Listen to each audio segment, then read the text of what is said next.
ఇప్పుడు మీరు ఇంత పర్సంటేజ్ అని అంటున్నారు కదా, ఇప్పుడు ఇలా కాకుండా వయా మీడియాకి ఏమైనా ఫ్లెక్సిబుల్ థింగ్స్ కూడా మీరు ఆలోచించారా? అంటే వాళ్ళతో కూర్చొని ఇంత కాకపోయినా ఇంత ఈ సినిమాలో కాదండి. ఇప్పుడు ప్రాబ్లం ఏంటంటే చాలాసార్లు మీటింగ్లు అయినా మీకు గుర్తుండదు. అప్పుడెప్పుడు 21st నుంచి మేము థియేటర్లు బంద్ చేస్తామంటే పవన్ కళ్యాణ్ గారి సినిమాని టార్గెట్ చేశారా? వీరమల్ అప్పుడు గుర్తుందా?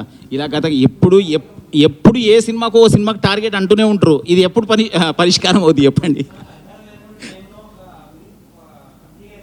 అవును, తర్వాత ఛాంబరు ఎవరు రెస్పాండ్ కాలేదు కదా. అదే అన్ని ఓపిక పట్టిన తర్వాతనే ఇప్పుడు తెలంగాణ ఎగ్జిబిటర్స్ తట్టుకోలేక అనే దానికి ఇంకోటి కూడా చెప్తున్నా. చాలామంది ఇప్పుడు సిటీలో ఇప్పుడు మీరు చెప్తూ చూసినా సౌండ్లు బాగలేవు, ఇవి లేవు, బాగలేవు అని. అవన్నీ ఎందుకోసం జరిగినాయి?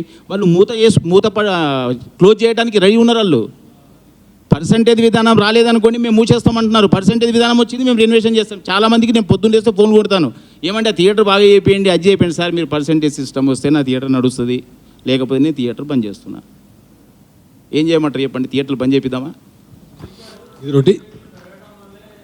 100%. మేము ఇంకోటి మీకు చెప్పడం మర్చిపోయాం. అది బేసిక్లీ ఇంకోటి కూడా చెప్పడం మర్చిపోయాం. మేము మా తీర్మానంలో అది కూడా ఉంది. థియేటర్ రేట్లు పెంచాం. ఇది ప్రేక్షకులకు మేము ఇస్తున్న భరోసా. థియేటర్లను ఇక నుంచి మాత్రం టికెట్ రేట్లు గవర్నమెంట్ జీవో ఇచ్చిన థియేటర్ల రేట్లు పెంచాం. అది ఇప్పుడు తీసుకుంటామండి డిసిషన్. పాతే జరిగినాయి, ఎన్నో జరిగిపోయినాయి. ఇప్పుడు అవన్నిటికి సమాధానం చెప్పలేం కదా. ఇప్పుడు ఇక నుంచి మాత్రం లేదు. ఇంకా లాస్ట్ 2 years బ్యాక్ శిరీష్ గారు మాకు థియేటర్లో VPS ఛార్జెస్ పెరిగిపోయినాయి, మేము దాన్ని తీసేయాలని చెప్పి థియేటర్లు బంద్ చేశారు దాదాపు 1-2 నెలల పాటు. ఆ VPS ఛార్జెస్ ఎక్కడ లేవు, మన దగ్గర మాత్రం ఎక్కువగా ఉన్నాయి. దాని మీద మీరు ఎప్పుడు ఏం మాట్లాడాలి? ఇప్పుడు అన్ని ఒకటి ఇప్పుడే కదా స్టార్ట్ చేసింది. ఇప్పుడు ఒకటి అయితే కదా, తర్వాత నెక్స్ట్ దాని మీకు వెళ్తాం. ఇక్కడే అయిపోతుంది. దీన్ని తీసుకురావడానికే చాలా కష్టం అవుతుందండి. ఎన్నేళ్ళు అయింది ఇది.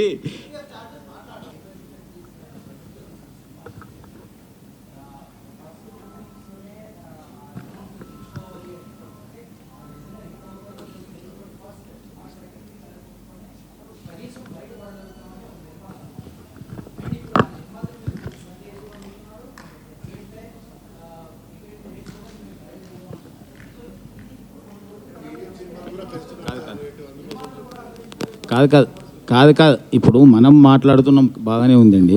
మరి ప్రేక్షకుడు పరిస్థితి ఏంటి అన్నాను నేను. ప్రేక్షకుని అలాగే వదిలేద్దామా?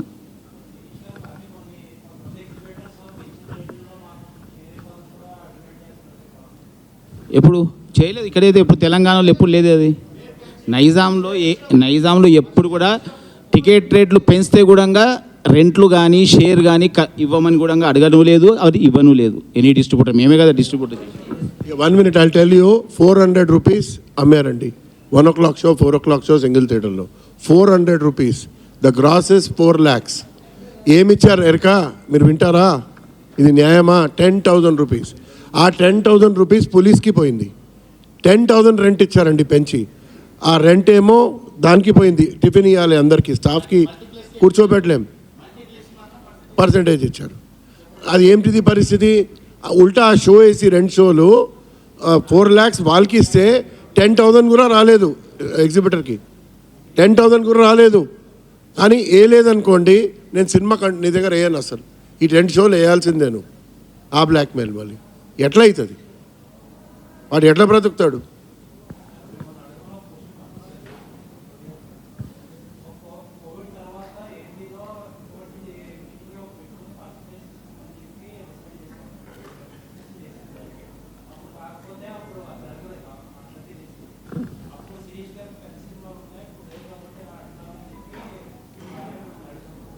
ఎందుకు మాకు విజయ్ దేవరకొండ సినిమా పెద్దది కాదా? రౌడీ జనార్దన చిన్న సినిమానా? చెప్పండి, మీరు చెప్పండి. మీడియా చిన్న సినిమానా అది? 100% మీరు రాసుకోవచ్చు, ఇది నోట్ చేసుకోండి. ఎప్పుడు వచ్చినా ఇదే సిస్టమ్ ఉంటుంది. సినిమాకు సిస్టమ్ మార్చే పర్సన్ శిరీష్ రెడ్డి కాదండి. శిరీష్ రెడ్డి ఎప్పుడు కానీ న్యాయానికే ఫైట్ చేస్తాడు.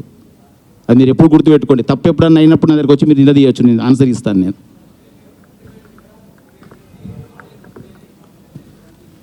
అవును అందుకనే టికెట్ రేట్ పెంచొద్దన్నది అందుకనే కదా.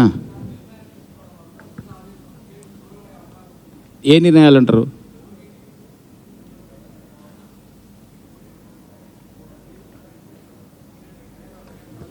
మరి అందుకని వద్దంటున్నాం, టికెట్ రేట్లు వద్దనేది అందుకని కదా. ఇది మీడియం పిక్చర్స్కి మాది క్లారిటీ వినండి, మీరు క్లియర్గా వినండి. మీడియం పిక్చర్స్ ఉంటాయి కదా, దాని కూడా టికెట్ రేట్ పెంచేస్తున్నారు 100 రూపీస్. డబ్బింగ్ పిక్చర్స్ కూడా 100 రూపీస్ చేస్తున్నారు. అది చెప్తుంది. మరే పెద్ద సినిమా ఉంటే దాన్ని పెంచితే మీరు చెప్పింది 2 వీక్స్ రెవెన్యూ అది కరెక్టే. మరే పెద్ద సినిమాకి ఎవరు టచ్ చేయరు సార్. మీడియం పిక్చర్స్కి చెప్తున్నాం. ఇప్పుడు నార్మల్ పిక్చర్ కూడా తీసుకొచ్చి 295 మల్టీప్లెక్స్ ఉంటే 400 చేస్తున్నారు. ఎట్లా వస్తారు జనాలు మీరు ఆలోచించండి. ఇప్పుడు మా ఏషియన్లో ఉంది పాప్కార్న్ ఎంత రేటు, 60 రూపీస్ 80 రూపీస్. బయట ఉందా వేరే మల్టీప్లెక్స్లో 300 ఉంది. మీకు ఇంకోటి కూడా చెప్తున్నాను ఏంటంటే, ఇప్పుడు అన్నారు కదా ఎవరో నిర్మాత పంపించిండని, షార్ట్లీ ఒక 1 మంత్లో ఒక పెద్ద సినిమా కూడా అనౌన్స్మెంట్ చేస్తాం. మీ మీడియా ముందటనే మేము చేస్తాం. ఆ పర్సెంటేజ్ మీద ఆడతాం. ఫస్ట్ జస్ట్ 1 మంత్లో ఒక బిగ్ ఫిలిం అనౌన్స్మెంట్ చేయబోతున్నాం. అప్పుడు మీ మీడియా చూస్తారు. ఎస్విసి పెద్ద సినిమాలు లేవు, చిన్న సినిమాలు లేవని ఫైట్ చేయట్లేదండి. న్యాయం కోసమే ఫైట్ చేస్తున్నాం, న్యాయం కోసమే ఉంటాం. మీరు 1 మంత్ ఇంకా Telugu cinema, Telugu film, big film ఒక 1 మంత్లో మీకు అనౌన్స్మెంట్ ఇస్తాం. అప్పుడు మీకు తెలుస్తుంది కదా చిన్న సినిమాలు తీస్తుర్రా పెద్ద సినిమాలు తీస్తుర్రా అని. శిరీష్ గారు, యాక్చువల్గా ఇప్పుడు ఏదో పర్సంటేజ్ సిస్టమ్ ఉందో వాళ్ళు కూడా ఏబీసీ సిస్టంలో పెట్టమని అడుగుతున్నారు ప్రొడ్యూసర్స్. నిజం అది? ఇప్పుడు ఏదో వాళ్ళు మీ పర్సంటేజ్ వ్యతిరేకం కాదు, మీ వ్యతిరేకం ఓకే. ఛాంబర్ మీటింగ్ అయితే కానీ ఛాంబర్ మీటింగ్లో ఏం జరిగిందో మాకు తెలుస్తుంది, మరి మాకైతే ఏం తెలియదు. పర్సంటేజ్ సిస్టమ్ కూడా ఏబీసీ సెంటర్ సిస్టమ్ లాగా అడుగుతున్నారు. బి క్లాస్ వరకు ఇదే, సి క్లాస్కి కొంచెం పెంచి చేసాం. అది అంటే సి క్లాస్ సెంటర్స్ కొంచెం వాష్రూమ్స్ అని నీట్గా ఉండవు, దట్స్ కొంచెం తక్కువగా ఎక్కువ ఉండే. ఇచ్చినాం కదా సార్. మీరు పర్సెంటేజ్ ఇచ్చిన తర్వాత 1 ఇయర్ తర్వాత అడగండి నీట్గా ఉందా లేదా. అంటే పర్సెంటేజ్ ఇస్తామని చెప్తున్నారు వాళ్ళు. కాదు 2027 నుంచి మొదలు పెడదాం, మొదలు పెట్టే సినిమాల నుంచి ఇప్పుడు వదిలేసి కొద్ది పెద్ద పెద్ద సినిమాలు లేక కాబట్టి అడుగుతున్నారు కదా ప్రొడ్యూసర్లు అందరూ. ఇంకేదైనా మీకు ఏ ప్రొడ్యూసర్ చెప్పలేదా? మాకెవరు చెప్పలేదు. డైరెక్ట్ మీరే ప్రొడ్యూసర్లే కదా మీరు, శిరీష్ గారు. మాకు వేరే వాళ్ళు చెప్పలేదు. మీరు మీడియా అందరు ఉన్నారు.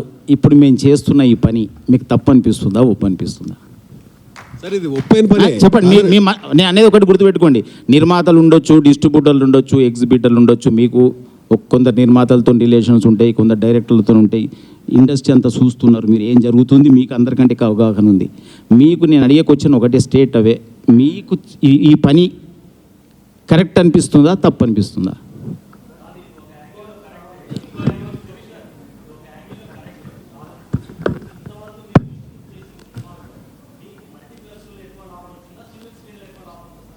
ఏది?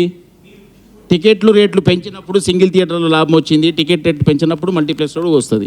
అది దాని సిచ్యువేషన్ సినిమా తీసుకొచ్చే ఆక్యుపెన్సీని బట్టి. కొన్ని సినిమాలు ఇప్పుడు అట్లా అంటున్నారు, కొన్ని సినిమాలు చిన్న సినిమా మల్టీప్లెక్స్లో బతుకుతుంది, సింగిల్ థియేటర్లో రూపాయి రావట్లేదు. ఇప్పుడు సింగిల్ థియేటర్లో ఇప్పుడు సినిమాలు, చిన్న సినిమాలు ఎన్ని వస్తున్నాయి, పెద్ద సినిమాలు ఎన్ని వస్తున్నాయి చెప్పండి. చిన్న సినిమాలు వస్తే పర్సెంటేజ్ కూడా రెంట్లు థియేటర్లకు వర్కౌట్ అవుతలేవు. అవును అవును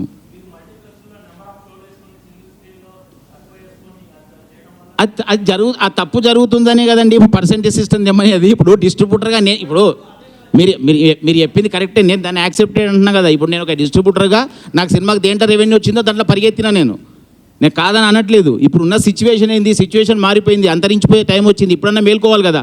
నిద్రలు ఉన్నా కదని చెప్పి ఇంకా అట్లే నిద్రలు పడుకోమంటారే నన్ను? కాదు కదా. 100% అది దాన్ని అయితే మార్చలేము కదా. ఇప్పుడు ప్రొడ్యూసర్ని సినిమా చేద్దాం అనలేము, డిస్ట్రిబ్యూటర్ని సినిమాలు కొనవద్దు అనలేము. లీజులు తీసుకున్న డిస్ట్రిబ్యూటర్లు ఉన్నారు, లీజులు తీసుకునే ప్రొడ్యూసర్లు ఉన్నారు.